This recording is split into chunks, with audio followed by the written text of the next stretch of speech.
ও কাকা কই কাটো কাটো তাড়াতাড়ি করে মাছটা কেটে দাও, একদম ভালোভাবে পুরো আঁশ ছেড়ে দেবে।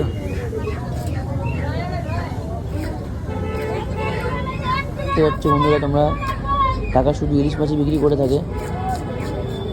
তার কাছে পুরো ভর্তি ইলিশ আছে, 800, 1000, 1200, 1500।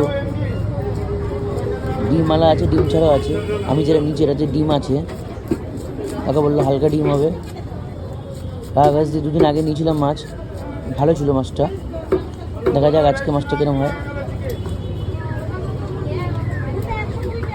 কাকা পিঠের দিকে ভালোভাবে আঁশ ছেড়ে দেবে, আর ভালোভাবে পিস পিস করে দেবে, একদম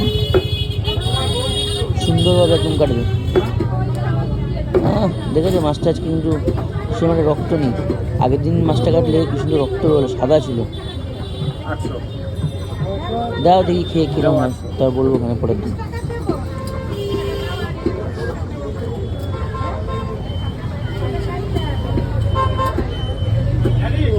বন্ধুরা তোমাদের লাগলে এখান দিয়ে কাকা কাছ দিয়ে ইলিশ নিতে পারো, এটা মিজা মার্কেট বাজারে। উনি ইলিশ মাছই বিক্রি করে থাকে।